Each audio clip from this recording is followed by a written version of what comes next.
Bueno, buenas noches a todos. Esperamos que se encuentren muy bien. Bienvenidos a una nueva revisión del Grupo de Interés en Medicina de Emergencias. En esta ocasión vamos a estar siguiendo con nuestro módulo de urgencias ginecobstétricas, en este caso en compañía del Grupo de Interés en Ginecología y Obstetricia de la Universidad del Rosario. Y para esta ocasión vamos a estar hablando acerca de reanimación materno-fetal y cesárea perimortem. Los expositores vamos a ser Valeria Díaz, que es también miembro de mesa del EMIG, y adicionalmente pues voy a estar yo, Juan Daniel Devia, también miembro de mesa del EMIG. Ambos somos de 10º semestre y estaremos acompañados por el doctor Sebastián Andrade, residente de Medicina de Emergencias de tercer año de la Universidad del Rosario, quien muy amablemente se ofreció a acompañarnos en esta revisión. Pues de antemano, muchísimas gracias, doctor, por su acompañamiento y por su tutoría. Entonces, bueno, daremos inicio a la charla. Digamos que para esta revisión planteamos 8 objetivos particulares en los cuales queremos hacer énfasis. Queremos hablar un poco acerca de la epidemiología, los cambios fisiológicos del embarazo, la etiología del paro cardíaco, el código azul materno, cuáles son aquellas intervenciones intraparo que tenemos que tener en cuenta y qué cosas son diferentes en las pacientes gestantes. Vamos a hablar acerca de la cesárea perimortem, vamos a hacer un resumen Mm. general con algoritmos de manejo y finalmente vamos a hablar acerca de qué guías o recomendaciones tenemos en este momento disponibles para tomar decisiones respecto a estas pacientes. Entonces, hablando un poco acerca de la epidemiología de este evento, es importante tener en cuenta que lo describen incluso como un evento fortuito. Es un evento que realmente no se presenta de forma frecuente. La gran mayoría de los artículos que revisamos inician con una frase muy particular en la cual mencionan que es posible que un ginecobstetra nunca se enfrente a esto durante toda su carrera profesional. La incidencia se calcula una en 2.500 partos en Estados Unidos aproximadamente. En Colombia no tenemos datos específicos acerca de esto. Y hay que tener en cuenta dónde se presenta este evento para poder hablar acerca de su epidemiología. Si es intrahospitalario, va a tener un comportamiento diferente, va a tener un mejor pronóstico y una mejor supervivencia en comparación a cuando el paro es extrahospitalario. Tiene la particularidad de que el 84% de las pacientes que se encuentran hospitalizadas y eventualmente generan un código azul van a presentar signos de deterioro cardiorrespiratorio por lo menos 8 horas previas a este evento. Es decir, este es un evento que tiene una característica que probablemente le da un componente prevenible. El 60% de estas pacientes adicionalmente cuentan con factores de riesgo. En cuanto a la sobrevida, cuando el paro es intrahospitalario, es mejor que en las pacientes no gestantes, incluso se calcula que puede llegar incluso hasta el 59% de sobrevida. En cuanto a la sobrevida fetal, va a ser de 61 al Mm. 80% y de estos pacientes que sobreviven, hasta el 100% de los neonatos pueden llegar a sobrevivir con un estado neurológico intacto. Bueno, entonces ahora vamos a hablar un poco sobre la fisiología del embarazo. Esto es importante porque para controlar de manera eficaz el paro cardíaco, nosotros debemos comprender estos cambios fisiológicos maternos porque estos pueden afectar sin duda alguna nuestros esfuerzos de reanimación. Los cambios hormonales, el agrandamiento del útero van a generar una serie de alteraciones muy drásticas a nivel del sistema cardiovascular, pulmonar, hematológico, gastrointestinal, que nos van a dar ciertos retos adicionales al momento de abordar un paro en una materna. Entonces, a nivel de cardiovascular, vamos a basarnos en nuestra ecuación de la tensión arterial. Nosotros sabemos que la tensión arterial, sus determinantes principales van a ser el gasto cardíaco y la resistencia vascular periférica. El gasto cardíaco va a depender principalmente de lo que es la frecuencia cardíaca y el volumen de eyección, el cual también de igual forma va a depender de la precarga, la poscarga y la contractibilidad. Vamos a darnos cuenta que todas estas variables van a ser modificadas en el embarazo. Entonces, dale Juanda, inicialmente vamos a hablar de la resistencia vascular periférica. Esta, por efecto de la progesterona, los estrógenos y las prostaglandinas, va a favorecer una relajación del músculo liso vascular. Esto, por ende, va a disminuir la resistencia vascular periférica y la resistencia vascular sistémica. Esta disminución se va a empezar a ver desde la semana sexta de gestación, o sea, realmente muy adelante en el embarazo. Como nosotros sabemos, al disminuir la resistencia vascular periférica, vamos a disminuirle la poscarga y por ende vamos a aumentar nuestro volumen de eyección. Ahora bien, ¿vale? ¿Qué pasa con la frecuencia cardíaca?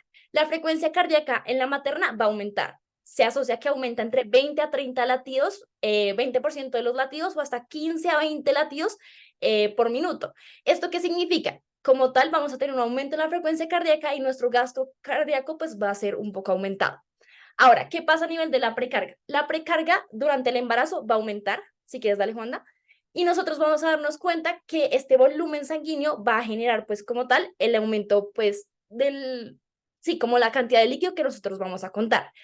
Por ende, podemos nosotros concluir que nuestro gasto cardíaco en la paciente embarazada va a estar aumentado entre un 30 a un 50% o entre 1,8 litros por minuto.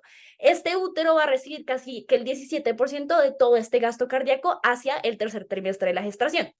¿Qué pasa? Este aumento en el gasto cardíaco va a favorecer procesos como hipertrofia ventricular y un aumento del volumen telediastólico, pero no va a ser suficiente para compensar la disminución en la resistencia vascular periférica, razón por la cual la tensión arterial de la paciente embarazada va a verse disminuida. Su máximo punto de disminución llega a ser hacia la semana 24 de gestación y después a nivel de término, o sea, a tiempo de término ya logra como volver a sus valores de normalidad. Entonces nosotros vamos a darnos cuenta que la tensión arterial puede estar muy disminuida en la paciente embarazada, vamos a tener una precarga aumentada y nuestra frecuencia cardíaca va a estar variante.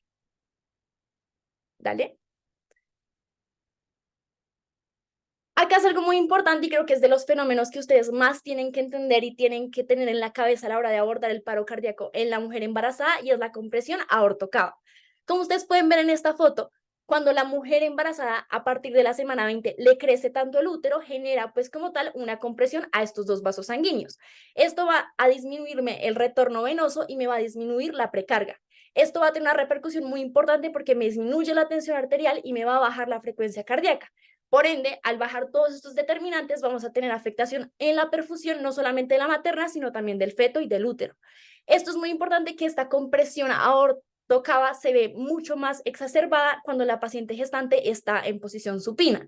Y esta es una de las razones, dale Juanda, por las cuales la AJA nos empieza a recomendar la lateralización uterina izquierda. Esto va a ser de los pilares fundamentales en el manejo de la paciente embarazada porque al disminuirla, al momento en donde yo la debo a la mujer embarazada, como se pueden dar cuenta en la foto, descomprimo estos dos vasos. Esta descompresión que nosotros vamos a generar hace que como tal vuelva a aumentar toda esta tensión arterial y volvamos a como restituir un poco y aumentar los volúmenes de la ecuación del gasto cardíaco.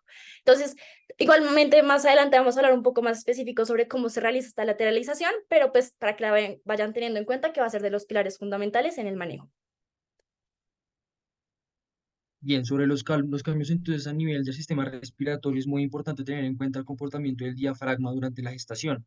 A expensas del crecimiento uterino, lo que vamos a ver es que va a aumentar, va a ascender aproximadamente 4 centímetros a nivel del tercer trimestre este diafragma. Esto va a tener un impacto particularmente en la capacidad pulmonar en relación con la capacidad de distensibilidad y además va a generar cambios a nivel de la capacidad de movilizar los gases a nivel del sistema respiratorio. Entonces, particularmente disminuye la distensibilidad torácica, disminuye la capacidad residual funcional, la capacidad pulmonar total, el volumen de reserva respiratoria, eso va a estar relacionado con varios eventos a nivel bioquímicos.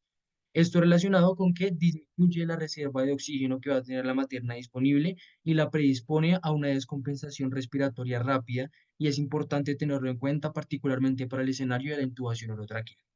Al momento en el que, digamos que se genera todo este proceso de la gestación, se van a favorecer algunos cambios bioquímicos en pro de favorecer el crecimiento del feto, como por ejemplo aumento en la presión arterial de oxígeno, el cual va a facilitar la transferencia de oxígeno hacia el feto, y además una disminución en la presión arterial de CO2, lo que va a facilitar que el CO2 pase desde la circulación fetal hacia la circulación materna.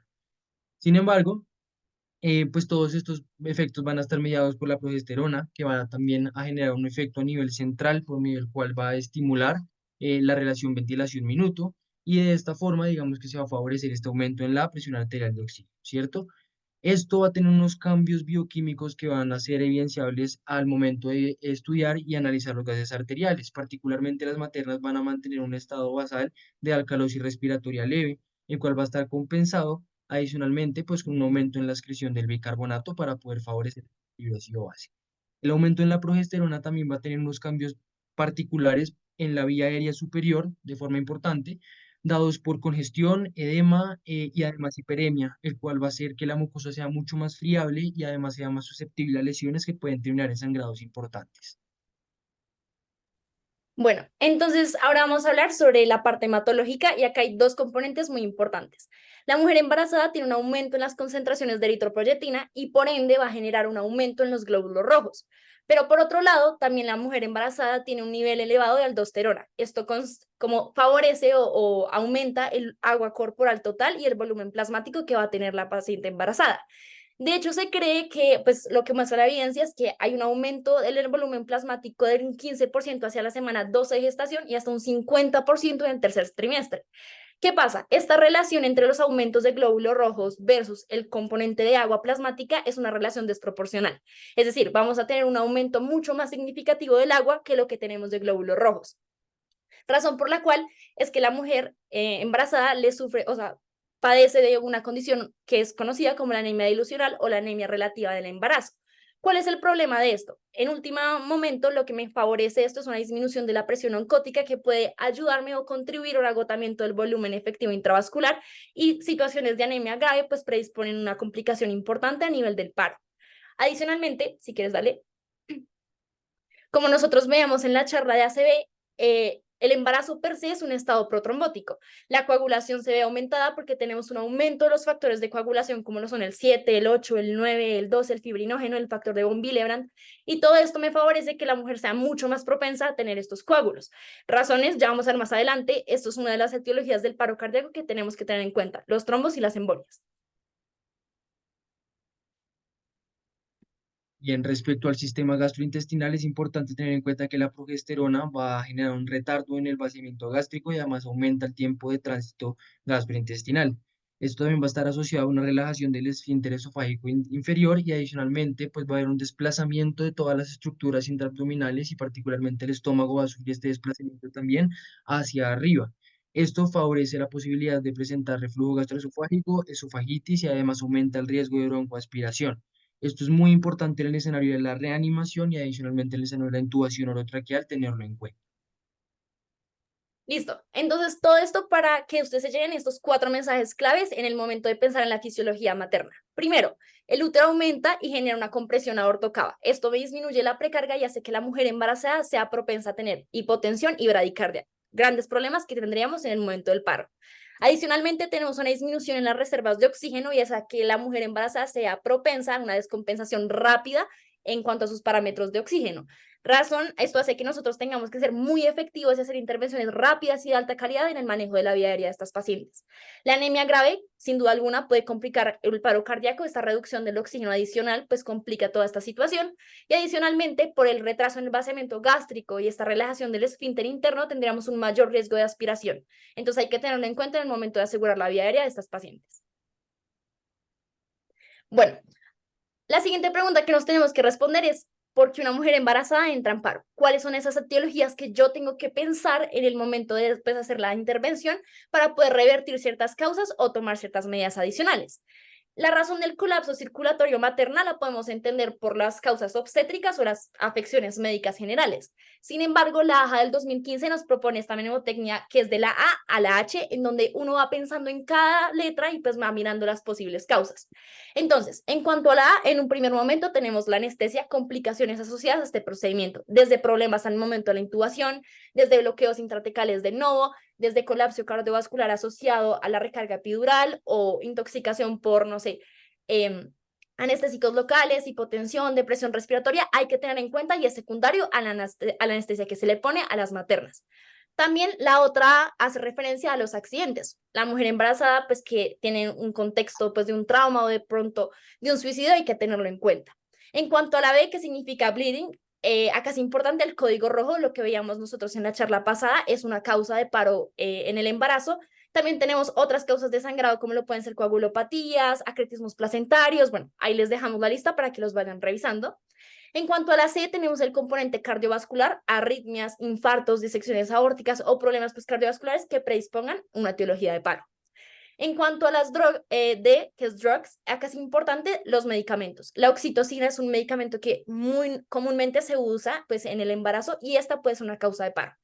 También tenemos magnesio, opioides o cualquier anafilaxia que se dé en el momento por un medicamento.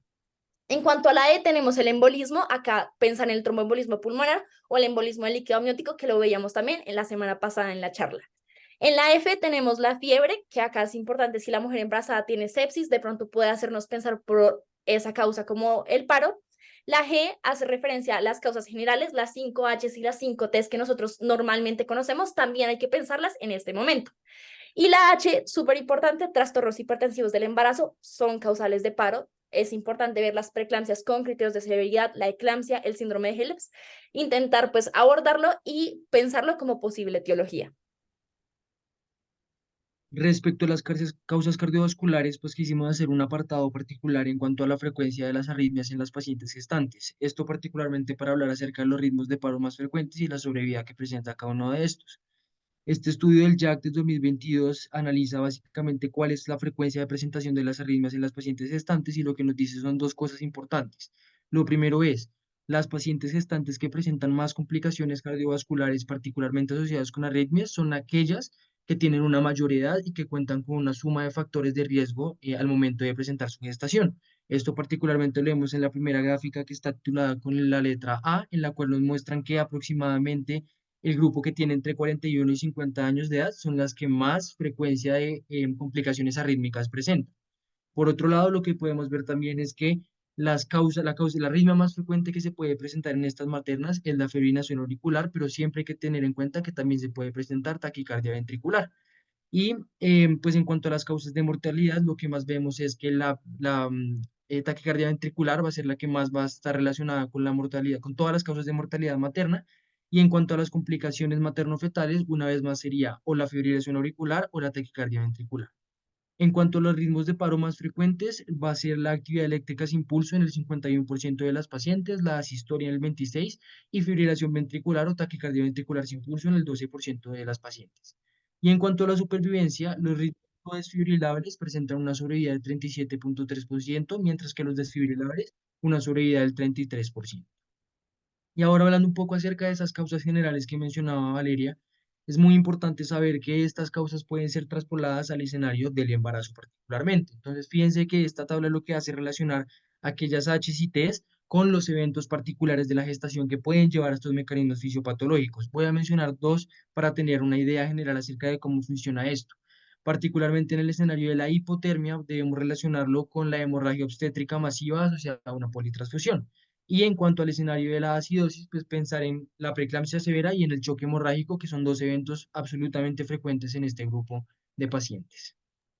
Bueno, entonces ya entrando un poco más sobre el código azul materno, tenemos que hablar sobre el equipo soporte pues, que vamos a tener en este contexto. Importante, el equipo de reanimación va a ser mucho más grande que de pronto en una reanimación convencional. Lo ideal y el equipo necesario que nos propone la AJA es que tengamos un reanimador de adultos, que en este caso podría ser el emergenciólogo, un anestesiólogo, un obstetra y un neonatólogo. Sin embargo, esto en muchas ocasiones no ocurre de esta manera. Debemos, por ende, contar por lo menos con 4 a 5 personas para el manejo del paro. Alguien que se encargue de las compresiones torácicas, alguien del manejo de la vía aérea, alguien del desfibrilador, alguien que realice el desplazamiento uterino manual y alguien que se encargue del acceso, líquidos y medicamentos. Súper importante, como bien sabemos, en el contexto de paro tenemos que asegurar a un líder que sea el que hable con todos estos equipos, porque son equipos que uno no suelen trabajar comúnmente en situaciones, entonces hay que tenerlos como un poco armonizados. Bueno, entonces la mujer embarazada entra en paro. ¿Qué debemos hacer? Iniciar de manera inmediata el soporte vital básico. Vamos a colocar lo mismo, una tabla en la parte posterior de la espalda del paciente e iniciar las compresiones torácicas. Entonces, debemos iniciar anotando la hora del paro y asegurarnos que tengamos unas compresiones torácicas de alta calidad. Para esto es muy importante que se usen las mismas recomendaciones de un RCP de alta calidad en la paciente embarazada como en el paciente que no está embarazado. Entonces es importante hacer una frecuencia cardíaca pues en cuanto a las compresiones que vaya entre 100 a 120 latidos por minuto, hacer una profundidad pues importante de 5 centímetros y importantísimo también la expansión completa del tórax.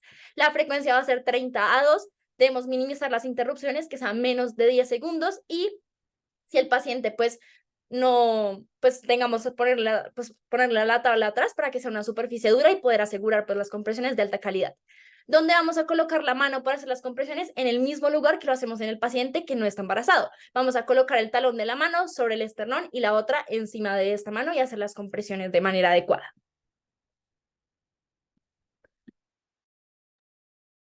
Para hablar un poco acerca de esto que está mencionando Valeria en relación con el lugar donde se colocan las manos y digamos que todas estas variables al momento de tener en cuenta la posición de la materna al momento de la reanimación, inicialmente se planteó y se postuló que hacer la lateralización de la paciente podía favorecer el momento de la reanimación. Este es un metaanálisis y una revisión sistemática de la literatura en la cual incluyen dos estudios que particularmente se dan en simulación médica, pues teniendo en cuenta, digamos, que la epidemiología de este evento, en el cual lo que hacen es estudiar cómo se ve afectada la reanimación cuando se lateraliza a la paciente en decúbito lateral a 27-30 grados. Este estudio lo que mostró fue una 19% de reducción de la correcta profundidad de las compresiones y además un 9% de reducción de la correcta posición de las manos al momento de hacer la compresión. Y la conclusión que sacan al final es que la aplicación de las maniobras de reanimación con la inclinación de cúbito lateral se relaciona con una menor de calidad de las compresiones y además se disminuye pues, la calidad de la profundidad y de la colocación de las manos. Estas son las tablas que nos muestran en el estudio acerca de cómo se comportaron estos resultados y lo que nos dicen es lo siguiente. Las frecuencias de las compresiones no se vieron afectadas, no se encontró ningún tipo de hallazgo que sea estadísticamente significativo en cuanto a la diferencia de la frecuencia, si está lateralizado o no. Sin embargo, en cuanto a la ubicación de las manos, lo que podemos ver en la parte inferior de esta tabla, lo que nos dicen es que en el efecto general de todo de esta variable, tenemos una P que es correspondiente a 0,04, es decir, que es estadísticamente significativa a favor de no lateralizar a la paciente. Y por otro lado, lo que tenemos acá es la profundidad de las compresiones en milímetros y la profundidad de las compresiones en porcentaje. Ambas van a ser estadísticamente significativas, es decir, el resultado general nos apunta a que la paciente que se lateraliza va a tener una menor calidad de las compresiones en cuanto a la profundidad. Bueno, entonces ahora vamos a hablar uno de los temas más importantes, que es el manejo de la vía aérea. Nosotros, como ya veíamos anteriormente, la paciente embarazada tiene reservas limitadas de oxígeno y las vías respiratorias de ellas van a requerir una intervención pues, de manera temprana. Adicionalmente, se ha visto que la puntuación que obtienen en el Mallampati y la circunferencia del cuello aumentan durante el embarazo y hace que tengamos un aumento mucho más significativo en la colapsabilidad de la vía respiratoria. Lo que muestran los estudios es que sí contamos con una tasa de intubaciones fallidas mucho más importante en la paciente obstétrica. De hecho, se cree que ocurre 8 veces más frecuentemente en pacientes que están embarazadas comparándolas con los que no están embarazados. Debido a esto, partimos del hecho de que estamos en el contexto de una vía aérea difícil. Y como estamos en una vía aérea difícil, requerimos tener un plan A, un plan B y un plan C si alguna de estas medidas pues, nos sale pues, de la manera que no esperamos. Entonces, en el momento en donde iniciamos las compresiones, vamos a hacerlo con una relación 30-2. Esas ventilaciones lo vamos a hacer con una bolsa mascarilla, vamos a tener un flujo de oxígeno al 100% y una velocidad de por lo menos 15 litros minuto. Que es importante ver si el paciente efectivamente me ventila. Si él ventila y el paciente, pues la paciente lo está haciendo de una manera adecuada, priorizar e intubar al paciente no va a ser mi prioridad. El problema sería donde la paciente no me ventile. Si estamos en este contexto, realizar la intubación orotraqueal sería prioridad. Entonces, acá debemos hacerlo.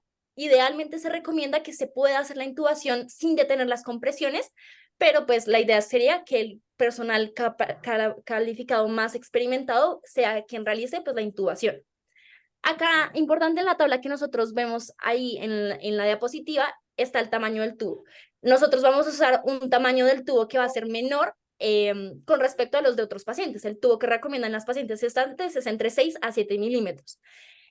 Adicionalmente, vamos a evitar a toda costa una intubación prolongada. ¿Eso qué significa? Vamos a tener 2 intentos de intubación. Si el paciente no lo logra, pasamos a ventilarlo.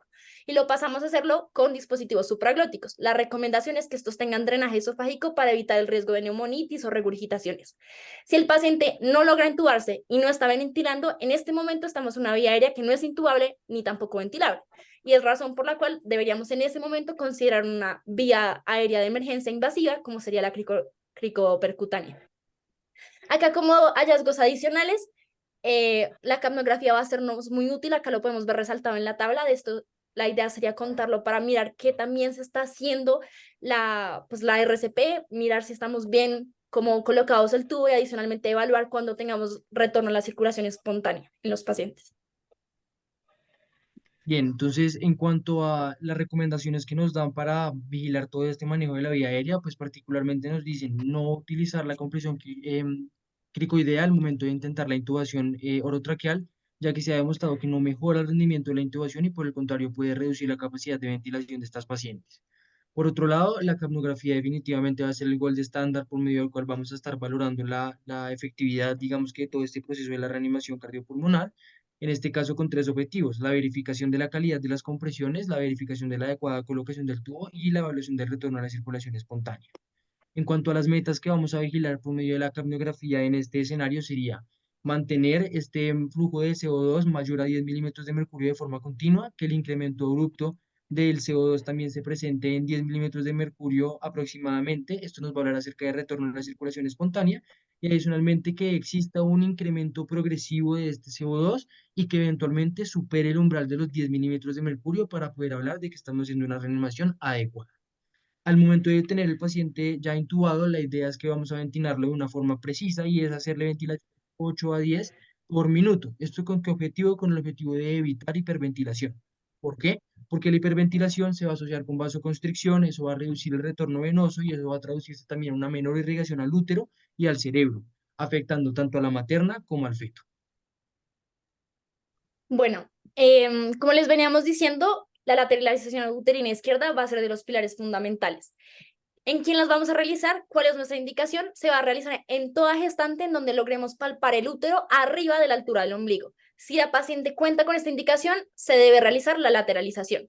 Si el útero es difícil de evaluar, por ejemplo, en el contexto de una paciente que de pronto es obesa, igualmente partimos del hecho que lo tiene elevado y realizamos la lateralización. ¿Cómo la debemos hacer? La idea es intentar llevar el útero hacia la línea media, hacerlo con ambas manos, si se prefiere, igualmente está descrita una técnica con una mano, pero por efectividad se recomienda con las dos. La idea es que se vamos a tirar el útero hacia la izquierda y hacia arriba. Esto va a ser una de las medidas que más se ven en el paro y debemos hacerla desde el primer momento de la detección hasta que terminemos los esfuerzos de reanimación. En ningún momento se para y no se disminuye con la calidad pues, de las compresiones que debemos tener. Dale. Muy bien, entonces en cuanto a la desfibrilación, la recomendación nos dicen es desfibrile cuando la paciente tenga indicación de Sí, la desfibrilarla bolsa. cuando el ritmo sea correspondiente a este evento. No está indicada la modificación ni de la cantidad de la energía, ni tampoco la modificación en cuanto a la colocación de las palas. Se tiene que utilizar el mismo protocolo que en el escenario de las pacientes no gestantes. Y en cuanto a la viabilidad fetal, pues se ha visto que no parece tener ningún tipo de repercusión en la utilización de la desfibrilación en cuanto a la cantidad de energía o en cuanto a la indicación como tal. Es seguro desfibrilar a la paciente en cualquier etapa de la gestación y además es poco probable que esto tenga algún tipo de interferencia en el feto en cuanto a su desarrollo o adicionalmente con la monitorización. Lo que sí nos recomiendan es, cuando tenemos una paciente gestante que está en paro, no monitorice al feto, no hay ningún tipo de necesidad y eso puede retardar, por el contrario, el inicio de la reanimación cardiocerebropulmonar adecuada y adicionalmente puede generar este tipo de confusiones que lleven a que los profesionales decidan no desfibrilar a una paciente cuando realmente tiene indicación. Y pues finalmente en cuanto al uso de los medicamentos, es muy importante tener en cuenta que el mensaje final aquí tiene que ser no hay cambios en la medicación, en las dosis o en las vías de administración con una paciente gestante. A pesar de que tenemos en cuenta de que utilizamos frecuentemente la adrenalina, la miodarona y la lidocaína y que estas van a tener diferentes categorías de FDA para el uso en las gestantes, como lo son adrenalina categoría A, amiodarona categoría E y lidocaína categoría B. Esto no debería retardar el uso de los medicamentos cuando estén indicados en una paciente que se encuentre en paro cardiocerebropulmonar. Se tiene que hacer la colocación y además lo que nos recomiendan es utilice un acceso venoso que esté permeable por encima del diafragma. La razón por la cual se utiliza por encima del diafragma parece no tener todavía ningún tipo de sustento biológico. Realmente ha sido solamente un tema de que se inició de esta forma y se ha mantenido. Este estudio que hicieron acerca de un scoping review de la razón por la cual utilizamos esta vía de canalización con las pacientes, lo que nos dice es, la literatura la recomienda ampliamente, sin embargo, no establece ningún tipo de sustrato biológico o explicación por la cual utilizamos esa vía de canalización. Entonces, ese es el mensaje en cuanto al uso de medicamentos. Bueno, acá es importante y un mensaje que se tienen sí o sí que llevar a casa y es que el objetivo de una reanimación materna en el contexto del paro es la mamá. Esa va a ser nuestra prioridad. Realmente monitorizar el feto, evaluar viabilidad fetal no es el objetivo del contexto de esta reanimación. Entonces, lo que nos recomienda la AJA es que primero no debemos hacer la evaluación fetal y de hecho debemos retirar los monitores fetales cuando estamos en el contexto de paro. Esto para obviamente evitar dilemas en el momento pues de la reanimación y no retrasar por ningún motivo la realización de la cesárea perimortem. Entonces, la evaluación de la frecuencia cardíaca fetal no va a ser útil en este momento y puede interferir sin duda alguna con los esfuerzos de reanimación. El objetivo de la RCP es establecer la circulación de la paciente embarazada, no de pues evaluar de pronto qué tan viable o no es el feto. En cuanto a la determinación de la edad gestacional, es muy importante tener en cuenta de que existe algo de discordancia en las guías en cuanto a la valoración por ecografía de este tipo de variables. Este estudio es un estudio prospectivo observacional que se hizo en el 2009 utilizando profesionales en medicina de emergencia por medio de la cual valoraban digamos que la capacidad de estos para poder identificar la edad gestacional de las pacientes. Esto en el escenario de escenarios urgentes. Lo que hacen es que utilizan medidas como el diámetro bioparietal y la longitud del fémur, seguido de la medición del fondo uterino, y esto lo comparan con la gestacional real verificada en un evento posterior. Esto lo hacen también comparando las mediciones del emergenciólogo en relación con el técnico en ultrasonido y además el ginecobstetra. Y lo que nos dicen en cuanto a los objetivos que estaban buscando en el estudio es identificar el tiempo promedio de las mediciones y adicionalmente determinar la precisión de estos profesionales para poder determinar una gestacional que sea mayor a las 24 semanas.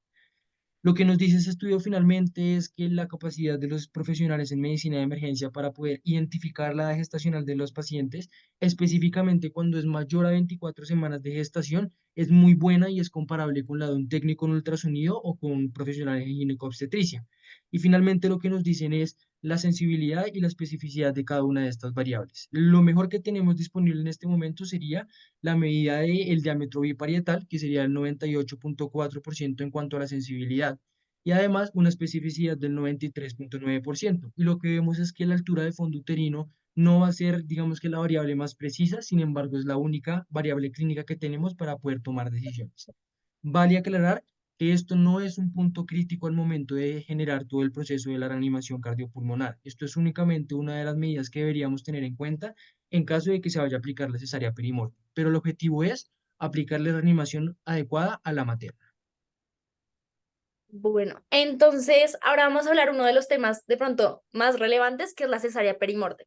Como tal, esta se entiende como el nacimiento del feto después de un paro cardíaco respiratorio en una materna. En la literatura ustedes lo pueden encontrar como la histerectomía de resucitación o la histerectomía evacuatoria. ¿Por qué debemos hacer este procedimiento? Primero, esto me permite mejorar las compresiones torácicas en los pacientes, aliviar esa compresión aortocava, que es importante, me permite un aumento en el gasto cardíaco casi del 20% y se asocia a que tenemos menor daño neurológico tanto en la materna como en el feto. ¿Cuál es la indicación? ¿Se lo hacemos a todas las embarazadas? La respuesta es no. No todas las gestantes van a ser candidatas para pasar a este procedimiento. Solamente debemos realizarlo en las pacientes que están obviamente en un paro cardíaco y tienen un embarazo de 20 semanas. Es decir, que nosotros le logremos palpar el útero arriba del el ombligo. ¿Cuándo debemos realizarlo? ¿Cuándo debemos iniciarlo? Ya vamos a darnos cuenta cuando comparemos las guías, que esto es bastante controversial y depende de los momentos y el escenario en el que nos encontremos, pero lo que nos describe la literatura inicialmente y el algoritmo de la AJA es que después de 4 minutos de esfuerzos de reanimación fallidos, en donde no logramos retornar a una circulación espontánea, debemos Pero iniciar como ciclos. tal el procedimiento. ¿Cuánto tiempo vamos a demorarnos? Pues lo que recomiendan es que sea por lo menos en menos de 5 minutos realizar toda la histerectomía pues evacuatoria del paciente, pero sin, pues nos vamos a dar cuenta que realmente este tiempo es difícil de lograrlo, pero sería nuestro objetivo como tal. En cuanto al equipo necesario que vamos a utilizar para poder hacer la cesárea perimortem, pues lo que vamos a tener es que particularmente nos recomiendan un bisturí con una hoja de número 10. Adicionalmente vamos a tener forceps, vamos a tener también suturas, vamos a tener tijeras para suturas. Realmente nos recomiendan un montón de equipo quirúrgico que realmente no vamos a tener disponible en una sala de emergencias de forma frecuente. La recomendación que también dan es, independiente de lo que usted tenga disponible, lo único que debe tener en cuenta siempre para tener a la mano es un bisturí con una hoja 10. Eso va a ser el único que va a utilizar en este escenario de urgencia y posteriormente va a poder resolver el resto de cosas. Pero lo más importante sería esto. En cuanto al lugar de la cesárea perimortem, se tiene que hacer en el lugar donde se esté reanimando a la materna. No está indicado el traslado al escenario de sala de partos o al escenario de la sala al quirófano. Se tiene que hacer donde se esté reanimando a la materna. Y lo más importante es que la cesárea perimortem tampoco puede retardar la continuación de la reanimación cardiopulmonar y la lateralización de la materna mientras que se realiza el procedimiento. Se tiene que privilegiar siempre la reanimación de la mamá y eventualmente pensar en poder descomprimirlo para poder optimizar estas compresiones. Si la viabilidad materna no es posible, ya sea porque la mamá tiene una lesión fatal o por el contrario hay ausencia de pulso de forma prolongada, el procedimiento de la cesárea perimortem tampoco se debe retardar, se debe iniciar de forma inmediata porque necesitamos salvarle la vida a la materna. Este algoritmo nos resume un poco cómo se va a hacer todo este proceso de la identificación del paro cardíaco, el inicio de la reanimación. Cuando pasen los 4 minutos ya deberíamos tener al ginecobstetra y al neonatólogo en el equipo de reanimación. En ese momento valoramos, ¿tiene retorno o no tiene retorno a la circulación espontánea? Si no lo tiene y tiene más de 24 semanas de gestación o en su defecto la altura uterina está a nivel o superior al ombligo, aplique la cesárea perimortem para poder mejorar las compresiones de esta materna y continúe con estas compresiones. Ya en ese caso, posteriormente va a valorar si la paciente logra retornar a la circulación espontánea, asegure todo lo que tiene que ver con el evento hemostático, haga todo lo que tiene que ver con las suturas, aplique el uterotónico, los antibióticos de profilaxis, pero en caso de que no sea así y la paciente fallezca, pues tiene que cerrar también de forma adecuada las heridas que se realizaron. Bueno, entonces ahora vamos a hablar sobre la técnica como tal de la cesárea perimortem, cómo realizarla. Como les veníamos diciendo anteriormente, la idea es hacerlo en menos de 5 minutos. ¿Quién lo debe hacer? Pues la idea sería contar con un ginecobstetra. No en todos los casos se cuenta, como vimos anteriormente en el algoritmo, la idea es iniciarla de manera inmediata o en los primeros 4 minutos después de la reanimación. Entonces, esto debe ser de pronto competencia del emergenciólogo poder realizarla. Entonces, la primera incisión que nosotros vamos a hacer va a depender realmente de la preferencia que tenga la persona que la va a realizar. Es decir, la podemos hacer de manera vertical o la podemos hacer de forma horizontal. ¿Qué se ha visto como tal? Si estamos en el contexto de una mujer gestante en paro por un traumatismo, se prefiere la incisión vertical, debido a que me va a permitir una mayor visualización, sin duda alguna, de todo el abdomen. Entonces, vamos a hablar principalmente de esta técnica. Entonces, en un primer momento vamos a realizar una incisión en la sínfisis púbica hasta el ombligo de la paciente, toda esta por la línea media. Esto lo vamos a hacer cortando todas las capas de la piel hasta llegar a la cavidad peritoneal. En este momento es importante retraer de manera lateral toda la pared abdominal, los rectos, pues para tener un campo mucho más amplio. Una vez tengamos ya la lateralización adecuada, vamos a exponer la superficie anterior del útero y vamos a retraer la vejiga para evitar pues generarle una lesión, como podemos ver en la imagen número 3. Una vez ya tenemos retraída la vejiga y tenemos el útero pues de manera anterior, lo que vamos a hacer es una pequeña incisión aproximadamente de 5 centímetros de manera vertical por todo el segmento uterino inferior. Esto lo vamos a realizar hasta que tengamos líquido amniótico o hasta que de pronto logremos identificar el endometrio en las pacientes. Una vez tengamos esta incisión, vamos a insertar los dos dedos, vamos a hacer un levantamiento del útero hasta identificar pues que el feto esté presente. Una vez nosotros tengamos esto, vamos con tijeras de seguridad, como podemos ver en la imagen número 6, y vamos con las tijeras curvas, obviamente sin hacerle daño al feto, pues aumentar esta incisión que inicialmente pues formamos. ¿Dale? Listo, una vez nosotros ya tenemos como tal el campo pues disponible para que el bebé salga, vamos a hacer el nacimiento del bebé, vamos a hacer el pinzamiento y el corte del cordón y vamos a entregarlo a la reanimación neonatal. La idea es que nosotros ya previamente hayamos llamado a neonatología y tengan todo el equipo necesario para que ellos verifiquen si efectivamente hay viabilidad o no hay viabilidad fetal. Una vez tenemos eso, hacemos la entrega de la placenta, el correcto alumbramiento y vamos a hacer un empaquetamiento con toallas azules esterilizadas, compresas, todo esto para evitar hemorragias. Sabemos que una de las causas del paro, pues, es el sangrado. Una vez nosotros tengamos ya el sangrado controlado y tengamos un tono adecuado de nuestro útero, pasamos a hacer nuestro cierre del útero. La idea es manejarlo por medio de suturas absorbibles continuas, como normalmente se cierra pues todo, fascia, pared, y, músculos y piel. Una vez terminamos todo el procedimiento, es importante ponerle antibiótico y oxitocina a la paciente, oxitocina 5 unidades intravenoso, que es importante tener en cuenta si la causa del paro es la oxitocina, claramente no le vamos a poner la oxitocina a la paciente. Bien. En cuanto a la razón por la cual se toman estos 5 minutos como la ventana que tenemos desde que inicia el paro hasta que tenemos que hacer esta cesárea perimortem, hay que tener en cuenta de dónde sale. Son unas cifras que son bastante retadoras. Prácticamente lo que nos están diciendo es que toca hacer una cesárea y tener al bebé extraído en 1 minuto, ya que es el tiempo que tenemos desde los 4 minutos que la paciente nos responde hasta los 5 minutos. Esta regla se ha estudiado inicialmente, es una regla que se describió aproximadamente en 1986 por el doctor Katz, el cual él dijo de forma deliberada y arbitraria, pues que esta debe ser la ventana que teníamos disponible para poder hacer. Este estudio se realizó en el 2016, es un estudio de revisión de la literatura por medio de la cual lo que hacen es valorar los tiempos en los cuales se realizan estos procedimientos y lo que nos dicen es lo siguiente. Existe un evento de plausibilidad biológica en el cual los 5 minutos van a ser el tiempo a partir del cual se empieza a presentar el deterioro neurológico tanto en el bebé como en la materna. Y adicionalmente lo que nos muestran es el porcentaje de pacientes que hacen, en los que se aplica la incisión para poder generar este proceso de la cesárea perimortem y el tiempo de estos. Entonces, fíjense que la mayoría de estos pacientes se da entre 5 y 11 minutos.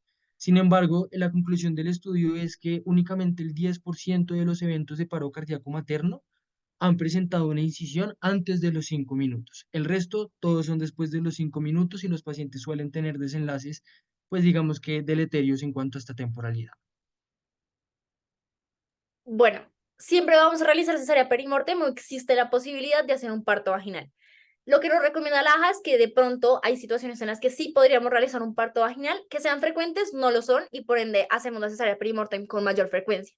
¿Cuándo debemos considerar el parto vaginal? Únicamente cuando tengamos gestantes en donde el cuello uterino está dilatado completamente y tenemos la cabeza fetal en una posición adecuadamente pues baja para poder realizar un parto vaginal. Lo más probable es que sea instrumentado. Por esto, lo que nos recomienda como tal nuestra AJA es que realicemos un tacto vaginal en los primeros minutos del paro cardíaco entre el minuto 1 y el minuto 4 antes de realizar la cesárea perimortem. Si contamos con las condiciones necesarias, podemos proceder a hacer un parto vaginal. Si no lo contamos, pasamos a hacer la cesárea perimortem. Este sería el algoritmo del RCP que todos conocemos en cuanto a la CLS y no cambia. El mensaje que queremos dejar con este algoritmo es que no debería cambiar el manejo con la paciente gestante. Sin embargo, pues la AJA es muy viciosa y lo que nos hace es que nos entrega un algoritmo distinto pensando en evitar confusiones. Sin embargo, el objetivo es el mismo. Tiene que aplicar la RCP de alta calidad exactamente igual que en la paciente no gestante, desfibrilar cuando está indicado, utilizar otras intervenciones cuando esté indicado y además considerar las intervenciones en la materna, las intervenciones obstétricas, continuar con el manejo del paro en caso de que se puedan aplicar las intervenciones obstétricas y finalmente aplicar, pues digamos que esta cesárea penimortem y pasar el manejo al equipo de neonatología para que se encargue de ese bebé. La ocupación del emergenciólogo en este caso debería ser esa materna que está en paro. Y además ofrecen una lista de chequeo que es la que les dejo a la derecha para tener a la mano al momento de aplicar este tipo de procedimientos. ¿Cuáles son esas cosas que no se nos pueden escapar de vista al momento de aplicar la reanimación cardiocerebropulmonar en estas pacientes? Ahí desglosan muy específicamente cada uno de los puntos, sin embargo, pues ya los hemos tocado, entonces no vamos a redundar en este tema. Bueno, cuidados postparo, ¿cuáles son las recomendaciones que tenemos? Importante, la paciente gestante, después de realizarle la RCP, debemos dejarla de cúbito lateral izquierdo. Si la paciente no se puede pues, poner o lateralizar a la paciente, debemos continuar con la lateralización manual. Adicionalmente, cuando la paciente sale del contexto de paro, requiere traslado de inmediato a la unidad de cuidado intensivo, a menos de que requiera una cirugía de urgencia. Por ejemplo, realizamos la cesárea perimortem y tenemos un sangrado y hay que entrar otra vez a controlarlo. De lo contrario, son pacientes que van directo hacia la unidad de cuidado intensivo. Continuar la atención multidisciplinaria, como se pueden dar cuenta, esto es un evento que incluye no solamente al emergenciólogo, sino también al ginecobstetra, a neonatología, anestesiología, y son demasiados los especialistas que deben continuar la vigilancia de esta materna. Y identificar la causa y la etiología del paro, y si tenemos complicaciones a estas o posible como volver a tener el contexto del paro, pues tratar esta causa. ¿Cuáles son las metas que nosotros vamos a tener en estas pacientes? Nosotros ahí les dejamos el algoritmo que nos propone la AJA sobre el cuidado postparo, pero tenemos unas como especificaciones en la paciente embarazada. En cuanto a los objetivos de oxigenación y ventilación, debemos asegurar una saturación de oxígeno entre 94 y 98% y asegurar una normocapnia. Se ha visto que la hiperoxia empeora las lesiones de reperfusión isquémica en los pacientes y también debemos evitar a toda costa la hiperventilación prolongada y la hipocapnia. Esto puede favorecer a una disminución del flujo sanguíneo cerebral, que en el contexto de un posparo, pues no sería para nada favorable. Tenemos que tener una saturación arterial, pues una presión arterial media superior a 65 milímetros de mercurio como nuestra meta principal. También el control de la glucosa va a ser importante. Se ha visto que la hiperglicemia y la hipoglicemia pueden empeorar la morbimortalidad de estos pacientes. Por ende, tenemos que tener unos niveles entre 140 a 180 miligramos de cilitro. Y por último, uno de los componentes pues, que debemos tener en cuenta es la hipotermia terapéutica. Se ha demostrado que esta mejora el resultado neurológico después de una parada cardíaca. Hace muy poco el embarazo era casi considerado como una contraindicación para la hipotermia terapéutica. Las directrices de la AJA del 2015 ya dicen que se puede establecer esta terapia en la paciente embarazada y no es una contraindicación absoluta. La idea es evaluar y mirar de forma individual si la paciente sí se beneficia o no se beneficia de esta terapia. Y ya para terminar, pues queremos hablar acerca de las guías y recomendaciones que tenemos disponibles en este momento. Este estudio se realizó en el 2022 también, es un estudio que utiliza una metodología Delphi por medio de la cual reunió 22 participantes expertos en reanimación cardiocerebropulmonar, quienes se han visto expuestos a escenarios de maternas, y lo que hizo fue aplicar 3 rondas, por medio de la cuales se identificaron 12 pautas de buena práctica clínica, se les hizo calificación y feedback positivo, y después se hizo una discusión cara a cara de cada una de estas para poder determinar si efectivamente la recomendaban o no la recomendaban. Y además ofrecen 9 técnicas específicas basadas en la evidencia para el manejo de la reanimación de estas pacientes gestantes. Estos 12 buenos puntos de práctica clínica van a tocar aspectos importantes que no se manejan en otras guías, como por ejemplo el uso de POCUS, la aplicación de la cesárea perimortem, las técnicas de RCP y el uso del ECMO como una de las estrategias de manejo del paro cardíaco materno. Aquí lo que hago es dejarles una comparación de estas guías que utilizaron estos expertos para poder tomar en consideración las recomendaciones finales. Rápidamente quiero impactar en unos puntos acerca de las diferencias y los puntos que toca uno pero no toca otra. Las guías de la OLS del 2022 establecen una recomendación particular en cuanto a la posición de las manos y lo que nos dicen es utilice sus manos también para desviar la ubicación de los senos al momento de hacer la compresión torácica, que los senos no sean un evento que se ponga entre sus compresiones y la adecuada realización de la RCP. La cesárea de resucitación se debería utilizar como término específico para este procedimiento quirúrgico. No se debería utilizar el término de cesárea perimortem, ya que le quita la importancia a este procedimiento.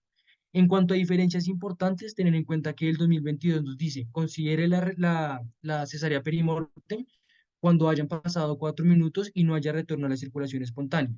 Y además, considere la cesárea perimortem en caso de que no haya viabilidad materna.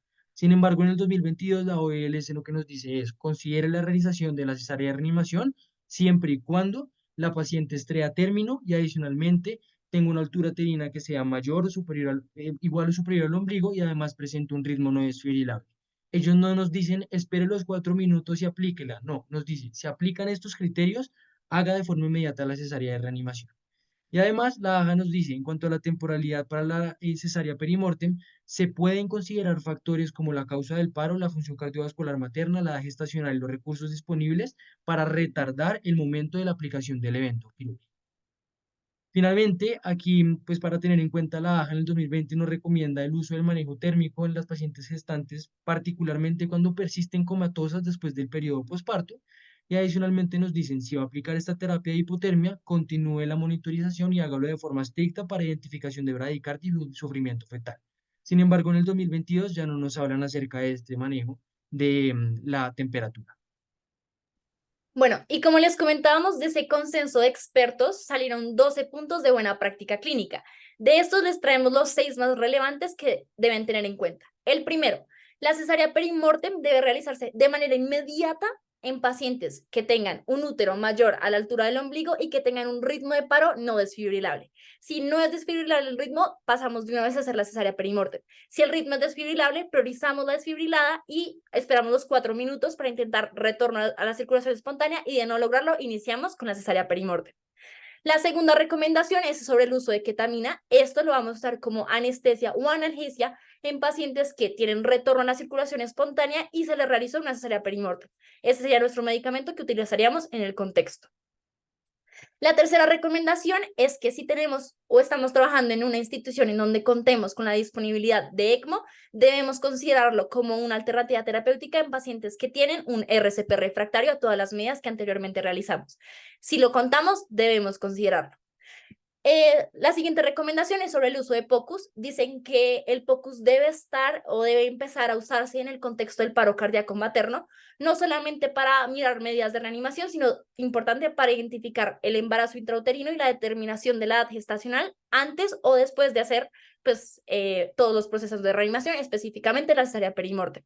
Adicionalmente, el POCUS lo debemos usar para la identificación de causas potencialmente reversibles del paro, como lo podría ser la actividad o evaluar la contractibilidad cardíaca o hacer una reclasificación de los pacientes que tienen una actividad eléctrica sin impulso o mirar si efectivamente hay ausencia de la contractibilidad.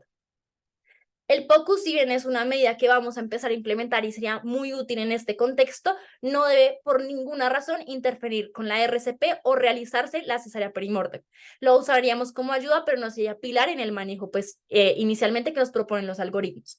Y también un poco sobre el POCUS a nivel prehospitalario, nos recomiendan que se debe usar solamente para el diagnóstico y tratamiento, pero en protocolos de investigación. Todavía el uso de POCUS prehospitalario en este contexto no tiene todavía la evidencia que sí tiene en el contexto del intraparo. Bien. Y ya para finalizar, bueno, no aparece la última diapositiva. Bueno, Ay. unos mensajes finales en cuanto a lo que queremos dejar como conclusiones para la charla. Lo primero es, la materna es la prioridad en este escenario y se debe priorizar el manejo de la reanimación cardiocerebropulmonar en la materna.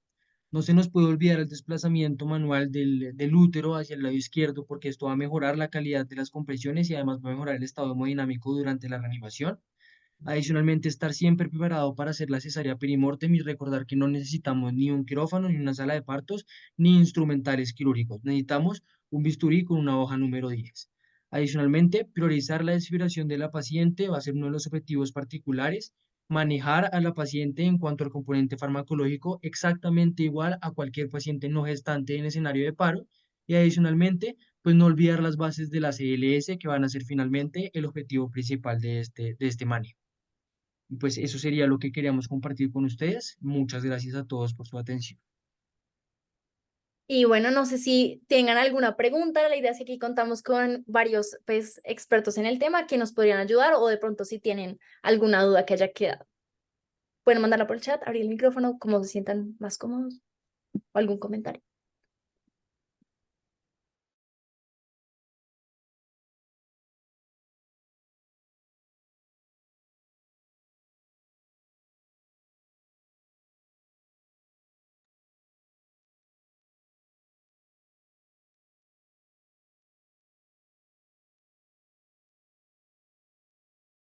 Doctor Andrade, no sé si haya algo que quisiera aclarar, que si quisiera comentar respecto al contenido de la charla. No, me gustó mucho, muchachos, muy bien, muy completa, muy juiciosos los dos con el tema de la charla. Y me parece que los mensajes que dejaron al final son exactamente lo que hay que recordar que para esto no hay evidencia fuerte, es decir, las cosas que varían de la CLS normal varían es por estudios que no son realmente ensayos clínicos, sino estudios que se derivan de estudios fisiológicos o de cosas que derivamos de cómo funciona la fisiología del embarazada cuando está, pues, no en paro, cuando está vivo. Entonces, nada de esto tiene evidencia real y es muy difícil que hagamos evidencia al respecto, pues, por la parte ética y porque además no es una cosa que sea tan frecuente. Eh, pero no, me pareció muy completa y muy chévere que hagan este tipo de charlas que se salgan de las cosas que todo el tiempo hablamos, porque de las cosas que todo el tiempo hablamos, pues todos los estas cosas extrañas son las que lo dejan a uno fuera de lugar cuando ocurre. Entonces, muchas gracias por la charla, me gustó muchísimo. Muchas gracias, doctor. Bueno, no sé si tengamos preguntas. Vale, ¿recibiste algo? Em, voy a ver, ya miro. Creo que no, míos no tengo, aquí no tengo. Listo, listo, perfecto. Bueno, Hay una pregunta ahí en el chat, decía que, hola, ¿qué más? Que preguntaran que cómo la oxitocina podría ser una causa de paro. No sé si quieren responderla o la respondo yo. vale, ¿vas o voy? ¿De qué es B? Bueno, pues particularmente en relación con la oxitocina, ahí hay que tener en cuenta, digamos, el mecanismo farmacológico de la oxitocina y sobre todo su efecto vasoconstrictor. Hablamos particularmente que muchas de estas pacientes que presentan estos eventos de paro cardíaco son pacientes que vienen con factores de riesgo cardiovasculares. Dentro de los estudios que pude revisar, una de las relaciones que pues, hacían con la oxitocina era que estas pacientes que venían con una predisposición aterosclerótica o en su defecto que podía generar algún tipo de complicación vascular a expensas de factores de riesgo que venían previamente asociados, pues tenían un mayor riesgo de presentar, digamos que esta complicación de paro cardíaco por un evento isquémico y que eventualmente pues llevaba al paro cardíaco. No sé, doctora, si tenga algo más en el repertorio para contarnos acerca de eso. Pues no, tener en cuenta que finalmente la oxitocina, por más de que sea un análogo de la hormona endógena, es un sensibilizador de calcio y es una molécula acoplada a proteína G. Entonces, como todo en sobredosis puede causar pues lesión, al ser sensibilizadora de canal de calcio puede generar una contracción eh, a sobredosis o bueno, a intoxicación por excitocina, lo que te puede causar es una contracción, digamos que, ¿cómo decirlo? Que no suene feo, como descontrolada o una hipertonía muy severa uterina, que lo que puede causar es ruptura uterina y puede generar también sangrado, que podría ser una de las causas de paro, que sería por ruptura uterina y pues, por hemorragia. Pero lo otro, y lo que decía Juan Daniel, que es súper importante, al ser sensibilizador de canales de calcio en los pacientes que ya tienen alguna predisposición de base, ya sea una predisposición genética tipo canalopatía o ya sea una predisposición adquirida por una lesión miocárdica de base, porque ya se infartó, porque es aterosclerótica, por whatever la causa.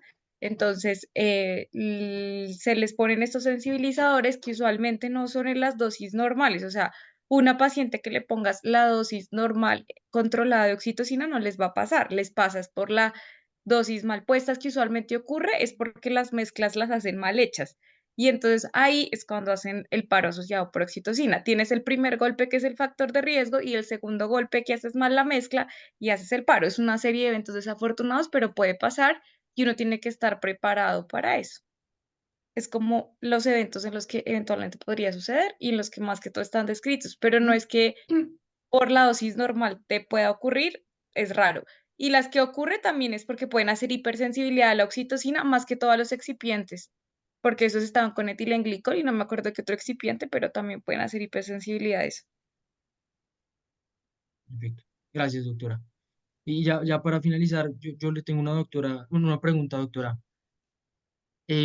¿Usted ya está O a próxima Sebas. a, no, a usted, a usted, No, a mí no. pero es más como de experiencia. Em, en este momento, respecto a su formación y digamos que a los escenarios a los que se ha visto enfrentada en su práctica profesional, ¿aplicaría una cesárea perimortem? Ay, no, eso yo le tengo pavor. Pues si toca, toca. Yo creo que uno tiene que estar, y Sebas también puede responder esa pregunta. Yo creo que uno tiene que estar muy consciente también en el espacio en el que está, porque más que aplicarlo como en el espacio profesional, es con qué recurso cuento y en qué espacio estoy. Yo creo que si uno revisa las guías son guías y también las guías están aplicadas a ciertos contextos clínicos. Entonces, más allá de la regla de los 4 minutos o de hacerlo inmediato, es en qué contexto estoy y con qué servicio cuento. Yo estoy en Medellín. Estoy con una paciente que me enfrentó a un paro cardíaco y tengo servicio de ginecología y sé que el ginecólogo va a bajar prácticamente de manera inmediata, pues muy probablemente el desenlace clínico de lo que haga el ginecólogo en ese momento va a ser mucho mejor a que si yo me pongo a meter la mano a hacer una cesárea perimortem. Entonces, me demoraré 4 o 5 minutos en lo que baja el ginecólogo, pero lo podré esperar porque sé que eso es lo que se va a demorar en bajar. ¿Sí? Porque ese es el recurso que tengo disponible. Ahora, no, estoy en la cardioinfantil. En la cardioinfantil llega una paciente en paro, en la cardioinfantil no hay ginecólogo disponible. El ginecólogo llama, tú lo llamas, son las 12 de la noche, viene en camino a 20 minutos, sí, ya va a llegar, pues ese sería el contexto clínico en el que uno debería hacerlo, porque pues finalmente es algo que es para ayudar a la paciente, pero es más allá de si hacerlo o no hacerlo, es con qué recurso cuento en el hospital también. O sea, no solamente es la guía, sino qué recurso tengo. Y también si esa intervención realmente me va a ayudar, o sea, cuál es la causa del paro de la paciente. ¿Es algo reversible? O sea, ¿lo puedo intervenir en el momento? ¿Tiene una lesión que realmente puede intervenir con el recurso hospitalario? sea, la paciente se metió 3 pepas de cianuro y de verdad puedo revertir ese paro, porque si no, también para qué me voy a meter a hacer una cesárea perimortem, ¿sí me entiendes? O sea, es como una serie de cosas que uno se tiene que poner antes de tomar esa decisión. De acuerdo. Gracias. Sebas, responde tú también. Pues yo creo que sí, yo lo intentaría hacer. Claro, hay que tener en cuenta muchas otras cosas, pero si uno se ve en el escenario en el que tiene que preguntarse, ¿será que la hago o no la hago? Es porque no tenemos todos esos recursos, creería yo. Eh, hasta donde sé o hasta donde alcanzo a ver, no hay muchos casos de reporte. Otra cosa que hay que tener en cuenta es cuál es la consecuencia legal que puede tener hacerla o no hacerla. Hasta donde sé, no hay muchas cosas, o no se ha reportado de casos legales en contra de médicos que hayan intentado una cesárea perimortal en Estados Unidos, pues, donde demandan un montón. Y pues es algo, si es una última opción de algo que podemos hacer, un paciente que está ya en paro, yo creo que hay que intentarlo. Eh, para nosotros que no tenemos experiencia haciendo cesáreas todos los días, hacer una cosa así en un minuto, pero si es algo que puede beneficiar al paciente, creo que hay que intentarlo. De acuerdo. Listo. Bueno, muchas gracias. Muchas gracias a todos por acompañarnos. Creo que no hay más preguntas, ¿cierto, Vale? No, nada más. Listo. Entonces, gracias a todos. Gracias, doctor Andrade. Gracias, doctora María Fernanda, por estar acá con nosotros. Y bueno, pues como siempre es un gusto estar acá reunidos con ustedes. Recuerden que lo que sigue es lograr programar nuestra sesión para hacer la práctica en el laboratorio de simulación de cesárea perimortem y reanimación materno-fetal. Estamos trabajando en ello, no está siendo sencillo, pero vamos en el proceso. Así que apenas podamos, les diremos cuándo será este evento y seguimos con nuestro calendario académico, próximamente con nuestro módulo de charlas de expertos para que nos acompañen. Muchas gracias a todos.